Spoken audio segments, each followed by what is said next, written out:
what's going on, you guys? Nick here with Nick Strength and Power. I've got a couple of interesting stories for you guys today. The first story that I've got for you guys today, a couple things with Nick Walker. So we got a couple physique updates from Nick, but what we also got was official confirmation of who his new sponsor was. So we talked about this a couple of videos ago, how he had been posting wearing HD Muscle merch, which is a supplement company. And obviously, another big story recently was the fact that him and Fouad Abiad parted ways, and Fouad and his company Hostile was Nick's previous sponsor, so he left that company. And prior to that, he had kind of this falling out with Matt Jansen and Raw Revive. So Nick does go ahead and confirm in this recent post explaining why he chose HD Muscle. And I've always liked the guys behind HD Muscle. They've always seemed like nice guys to me. Dorian and Antoine. I think we've talked about running ads on my channel before, so if you guys would like to see that, let them know. I don't quite remember where that conversation trailed off or why we never did an ad, but I'd be willing to do one. So now we've got Blessing with Muscle Tech. We've got Nick with HD Muscle. And Nick also posted, in addition to this, like I said, a couple of physique updates. 3 to be specific over the past couple days that we haven't talked about yet. So we had kind of this side relaxed, a side tricep, and then kind of a front relax showing off the taper of his waist. So a lot of people excited to see how Nick Walker is going to do at this year's Olympia. Can he improve upon his 5th place finish from last year?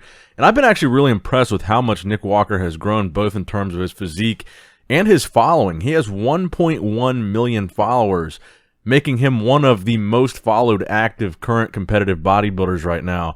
And he just came on the scene not even a couple of years ago. And I know that social media following doesn't necessarily matter at all when it comes to actually being on stage, but I do think it's fun and exciting to have a guy like Nick, and it's a fun and exciting time in bodybuilding where people are excited to see someone compete and are excited to see someone do well. That's the majority of the sentiment that I see towards Nick Walker. I do see a lot of, look at the veins on his legs, he's going to die young type of thing, but I also see a lot of predictions that Nick Walker will be top 3. I've seen predictions that Nick Walker will win. I see a lot of Nick Walker fans in the comments that just can't wait to see him compete again, and that's one of the things that makes bodybuilding so exciting. You've got a guy that hasn't won the Olympia yet, a new guy, a young guy, an up-and-coming guy that people want to see succeed and are excited to see just compete. And of course, we've talked ad nauseum about Andrew Jacked, Michael Crizzo, Nick Walker, Hunter Labrada, Derek Lunsford, all these new younger guys that are kind of mixing it up in this lineup.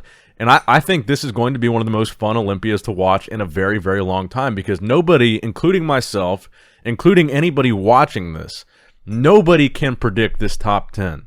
Literally anything could happen. I think any of these guys could place anywhere. I think there's a chance that a random guy, if Rami doesn't win and Rami comes in off, someone that's never won, I think, could come in this and win. Someone that's never been top 3, I think, could be top 3 here. Someone that's never competed at the Olympia before, Michael Crizzo, Andrew Jacked, could be in the first call-out. There's a lot of exciting things that could happen. And Nick Walker is one of those exciting things. So congratulations to Nick on his new sponsorship.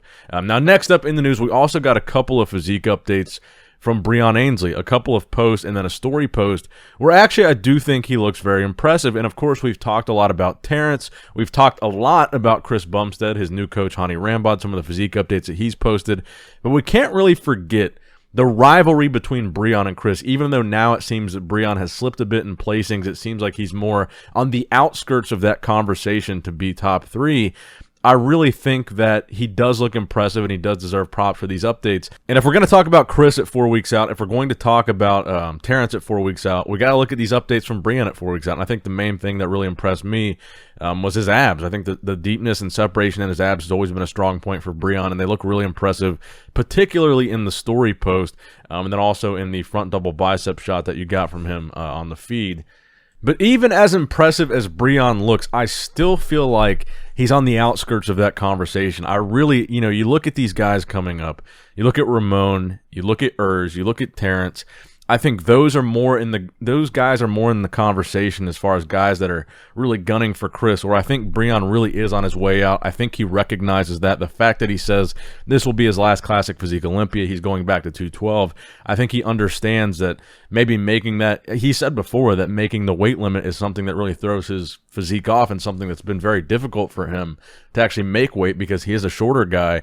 And, 212, I don't even think he can weigh that on the Classic Physique stage. I think his weight limit is actually under 200 pounds. But to be completely honest, I do think he looks really impressive in these updates. Maybe he does still have a shot at a top 3 finish, but I really think Breon, for now, to me, is out of the conversation as a potential winner of the Classic Physique Olympia. And I'm sure a lot of you guys might disagree with that, and you can let me know in the comment section below. I will not censor it.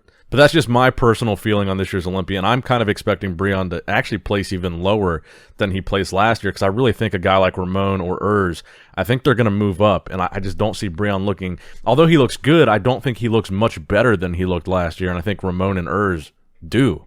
And you've also got to keep in mind, when you see him dropping in placings, Breon dropping in placings, he is a lot older than the rest of these guys. He's in his 40s, and Bumstead, Urs, Terrence, Ramon, all these guys are in like their mid and late 20s. So he's like at least a decade older than the next closest guy to him. So if you see him slipping and he doesn't look much better than last year, and you see these guys that are younger and moving up and look better than they looked last year, you've got to make the argument that maybe he's on his way out. And I think he knows that.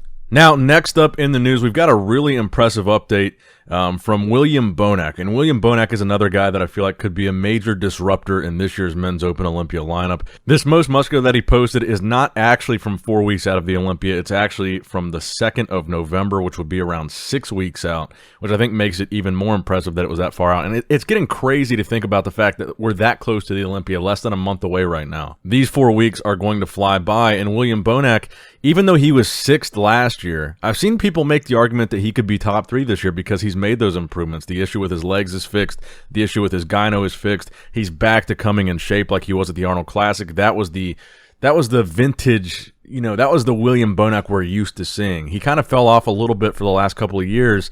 And then he came back to it at the Arnold Classic, where a lot of people think he could have beat or should have beat Brandon Curry based on his conditioning.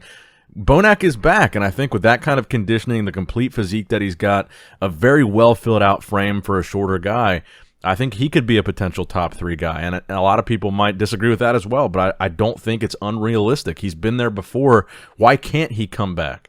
If he's 100%, all his issues are fixed, I don't see why he couldn't be top 3. He is very close to a Brandon Curry. The Arnold Classic was very close. He's very close to a Hadi Chubin. He's very close to Big Ramy. He's beaten Ramy before. I think we've honestly got to put some more respect on Bonac's name. Now, the final story that I've got for you guys today, I think he's less than 1 week out now, or right around 1 week out, and that would be GoodVito Vitaly Ugonikov. He posted this front double bicep update, and like I said, I believe the competition that he's doing, which is a pro qualifier, is next weekend. So we saw him do the regional show, and the regional show was to qualify for the pro qualifier. So we will find out in 1 week whether or not GoodVito is going to earn his IFBB Pro card, and then whether or not we can start talking about him as a potential Olympia threat. Because even though this year's Olympia qualifying opportunities are over, he could still qualify at a show before the end of the year for next year's Olympia and have a whole year to prep for that Olympia and improve his physique. So as dangerous and as good as he looks now, he could potentially turn pro at this show in a week, compete in a show before the end of the year, qualify for next year's Olympia, and have a massive amount of time to improve from the last time that we saw him on stage by the time we see him on the Olympia stage. And I'm curious to get your guys' opinion on this in the comment section below. I saw a lot of people debating it in some of the past videos. Who is the newcomer that you think is more impressive overall right now between GoodVito and Michael Krizo? They're both foreign guys. They both don't speak English. They both got kind of funky names. And they're both very, very new to the NPC/IFBB scene. Who do you think is more impressive overall, GoodVito or Michael Krizo? Let me know in the comments down below. And that's going to wrap it up for the video, guys. I hope you did enjoy it. Make sure you leave a like, a big old thumbs up if you enjoyed it. Subscribe to the channel. Click that bell if you haven't already. And as always, I love you guys. I appreciate you guys. Nick Strength and Power, signing out. All right, guys, don't forget to click that like button and subscribe to this channel if you enjoy the content. Also, check out my Instagram at Nick Strength Power, my Facebook page, which is simply Nick Strength and Power, my secondary YouTube channel, Nick Strength and Vlogs, for vlogs and bonus content that you will not see on this channel. And consider subscribing to my third YouTube channel, Nick Strength and Pokemon, which is all things Pokemon and trading card games, completely unrelated to this channel. So if you're into that, give that one a look. And all links to merchandise and social media will be in the description box below. If you guys want a Nick Strength and Power t-shirt, that will be in the Shopify link below. Have a great day.